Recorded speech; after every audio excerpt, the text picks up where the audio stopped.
ഷെയ്ഖ് ഹസീനയ്ക്ക് ആരഭയം നൽകും? ഇപ്പോൾ ഈ വിഷയത്തിൽ ഒരു തീരുമാനമാകാതെ നിൽക്കുകയാണ്. ബംഗ്ലാദേശ് വിഷയത്തിൽ നിലപാട് വ്യക്തമാക്കി UK. ബ്രിട്ടീഷ് കുടിയേറ്റ നിയമങ്ങൾ ഒരു വ്യക്തിക്ക് താൽക്കാലിക അഭയം തേടാനോ അല്ലെങ്കിൽ ആ രാജ്യത്ത് പോകാനോ അനുവദിക്കുന്നതല്ല എന്നാണ് UK ഹോം ഓഫീസ് അറിയിച്ചിരിക്കുന്നത്.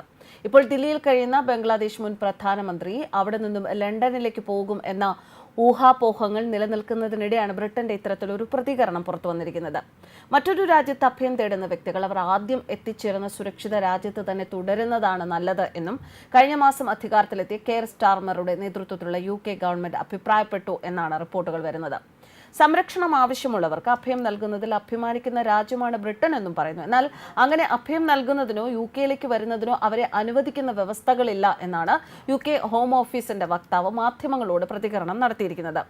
അഭയം തേടിയുള്ള ഒരു ഔദ്യോഗിക അഭ്യർത്ഥന ഹസീന ബ്രിട്ടൻ അയക്കുമെന്നാണ് സൂചന. നിലവിൽ ഇന്ത്യയിൽ കഴിയുന്ന ഹസീന ദേശീയ രഹസ്യാന്വേഷണ വിഭാഗത്തിന്റെ സംരക്ഷണയിലാണ് എന്നാണ് വിവരം. UK പൗരത്വമുള്ള സഹോദരി ഷെയ്ഖ് റഹാനയും ഹസീനയ്ക്കൊപ്പമുണ്ട്. ഇത് ബ്രിട്ടനിൽ അഭയം തേടാൻ സഹായകമാകും എന്നായിരുന്നു ഷെയ്ഖ് ഹസീനയുടെ കണക്കുകൂട്ടലുകൾ. കൂടാതെ മരുമകൾ തുലിപ് സിറ്റിക് ബ്രിട്ടീഷ് ലേബർ പാർലമെന്റ് അംഗവുമാണ്. രാജിവെച്ച് ഇന്ത്യയിലേക്ക് പലായനം ചെയ്ത ഹസീന നിലവിൽ ഗാസിയാബാദിലെ ഹിൻഡൻ വ്യോമതാവളത്തിലാണ് ഉള്ളത്. ഇവിടുന്ന് ഏതെങ്കിലും യൂറോപ്യൻ രാജ്യത്തേക്ക് പോകാനായിരുന്നു ഹസീനയുടെ പദ്ധതി. എന്നാൽ അവർക്ക് അഭയം നൽകാൻ UK തയ്യാറല്ല എന്ന ഇപ്പോഴത്തെ നിലപാട് ശരിക്കും തിരിച്ചടിയായിരിക്കുകയാണ്. ഹസീനയുടെ യാത്ര ഇതോടെ വൈകുകയാണ്. സഹോദരി രഹാനയ്ക്ക് UK പൗരത്വം ഉള്ളതിനാൽ തന്നെ അവർ ഹസീനയ്ക്ക് മുൻപേ രാജ്യം വിട്ടേക്കുമെന്നും സൂചനയുണ്ട്.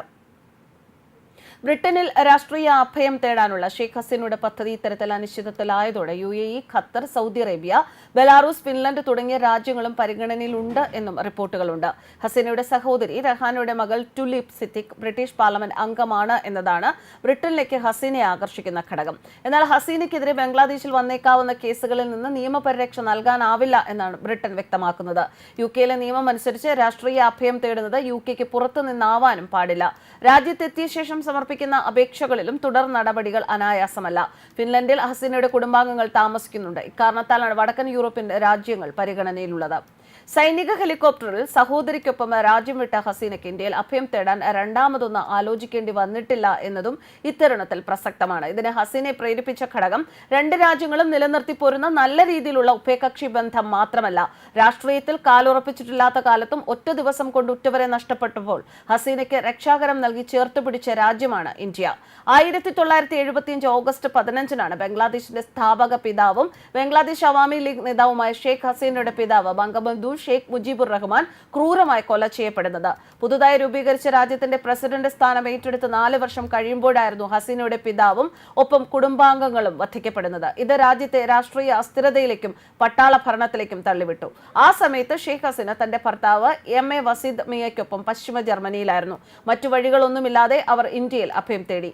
പാകിസ്ഥാനെതിരെ 1971 നടന്ന ബംഗ്ലാദേശിലെ വിമോചന സമരത്തിൽ നിർണായക പങ്ക് വഹിച്ച രാജ്യം കൂടിയാണ് ഇന്ത്യ.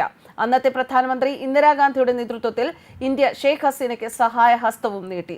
അവർക്ക് സുരക്ഷിതത്വവും പാർപ്പിടവും നൽകി. ദില്ലിയിലാണ് 2 കുട്ടികൾ ഉൾപ്പെടെയുള്ള ഹസീനയുടെ കുടുംബം അതീവ രഹസ്യമായി താമസിച്ചിരുന്നത്. ഹസീനയുടെ ഭർത്താവിന് ജോലി നൽകാനും അന്നത്തെ ഇന്ത്യൻ ഭരണകൂടം തയ്യാറായി. ഒരവസരത്തിൽ ദില്ലി എന്റെ രണ്ടാമത്തെ വീടാണ് എന്ന് ഹസീന പറഞ്ഞിട്ടുമുണ്ട്. ഈ കാലഘട്ടം പിന്നീട് ഹസീനയുടെ രാഷ്ട്രീയ ജീവിതത്തിൽ നിർണായക പങ്ക് വഹിക്കുന്ന ബന്ധങ്ങൾ രൂപീകരിക്കാൻ അവരെ അനുവദിച്ചു. ന്യൂസ് ഡെസ്ക് കർമ്മ ന്യൂസ്.